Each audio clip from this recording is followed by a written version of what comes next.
Okay, we're back talking about cash as opposed to other things with Ross Healy of Strategic Analysis Corp, Barry Schwartz of Baskin Financial Services, and David Burrows of Barometer Capital. And I know, Ross, you were trying to jump in there before we broke for commercial to respond to David. Well, I was going to say that that David is right. When things get low, you look for a bounce. This market, I think, is very similar to the market in Japan following 1996. When Japan ran into very similar fiscal and overall financial problems as the U.S. is facing today. Now, the GDP has gone nowhere, and their stock market has been in a long, steady, slow decline. But there have been terrific trading opportunities Within that sort of broad move. And so from a tactical point of view, when you think about cash, when I think about cash, I think of it as the place that you are, and then you look at values as a place where you're going to make some money. But rather than being fully invested and cash is only kind of waiting for something to invest in, I think cash is what you own, and then you buy those opportunities and you take them and you trade them. Because if we have a long market like Japan, that's what's going to happen. But let me bounce that off Barry, because you guys, you're not traders at Baskin. Not you're at all. long-term guys, like buying bank stocks, pipelines, and so forth. So you wouldn't go with that philosophy. Not at all. I don't even understand what he's saying. I don't follow the trading mentality. To me, it doesn't make sense to wait for things to get better to buy stocks, or to wait for things to get worse to start deploying cash. What we're looking for is values where we can find them. And we're looking at earnings. We're looking where the best places to be are. And I find in this environment, there's a lot of good values out there. But you know, let me ask you this. A couple of years ago, would you have thought Manulife was a blue chip stock? I bet you don't think it is now. I think it's one of the great, if you're looking at the low price to book, that's a great one to be in. But going back, that's for a trade? Yellow Pages, Manulife, that's why you got to have 25, 30 stocks in your portfolio, because you're going to make a mistake. But Barry, if you're talking about there being great values now, how do you take advantage of it if you don't have cash? It's a good question. So no matter which way you come to the point where you make a decision, there is value, whether it's on book value or PE or a breadth model like we use. The only way you have an opportunity to take advantage of those things is if you have cash to use at that time. And just as an aside, if you went back to 2000, you took $1 million, you put 70% in the TSX and 30% in the S&P 500 as a Canadian investor. To December of this year, you've made just over 3% a year, right? Or cumulative sort of 50%. That's probably not enough for the volatility that people have lived through. Now, most of the business models I know of were built between 1980 and 2000 in a secular bull market, which made the case for being invested all the time.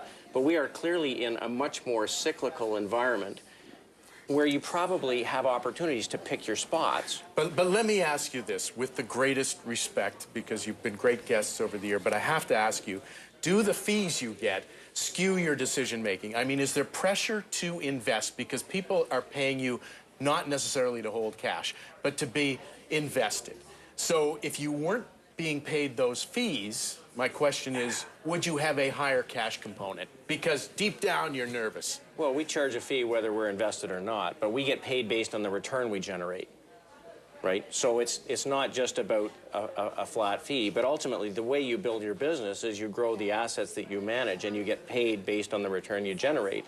So the only reason to be in cash is because you think it's setting up an opportunity, or on the other side, protecting from some downside. And if you take care of private investors, they expect some protection on the downside. What about that? I think some clients do get angry when they see high cash balances, and we charge 1.5% on the first million.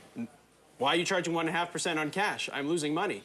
But if you believe that cash is the right place to be, you have a firm conviction, you explain that to the clients, and you're looking for opportunities, then it's understandable. But no question, if I'm sitting 25% in cash, clients are going to pull that cash out. They won't want me to charge them on cash. But don't you think that they want you to use your expertise as a professional to decide how much exposure they should have? Because my sense is most clients don't feel they are in a position to know when to send it back to you. Until they're really mad. Yeah, exactly.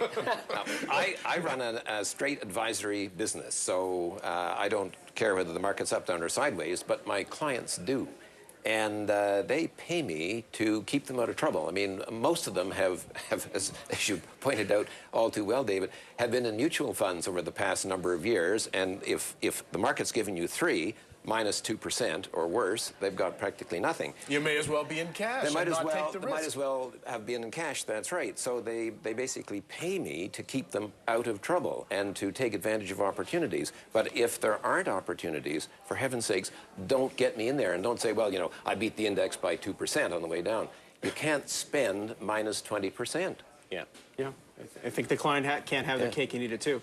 If they want to trust our expertise when markets are going well, they can't, you know, pull on the reins when things are doing lousy. What about pricing in a worst case scenario? Because I had Larry Fink from BlackRock on the show last week, and I asked him, have the markets priced in a Lehman-like event in Europe? And there was the longest pause in the history of BNN at that point, when he sat and thought about the answer to that question. There's no question. There are some big binary risks out there in the market.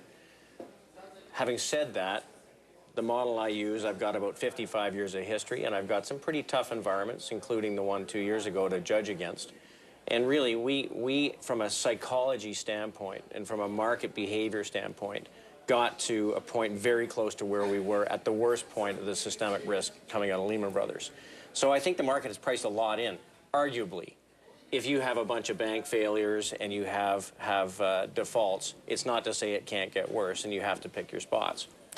I think you have to be realistic about this market, and that is to say that the kind of the financial problems of the States, or maybe the financial problems of Europe, have just kind of spread out all over the place, and we are going to see a kind of a series, maybe not of the scale of Lehman, but we're certainly going to see an ongoing series of those, and it's gone beyond the banks, and it's now reached up into the country level at this juncture. If anybody thinks that's going to go away in the near future, they are dead wrong. So there are going to be continuing eruptions. All right, we're going to take one more break. We'll come back and conclude this conversation right after this. Please stay with us.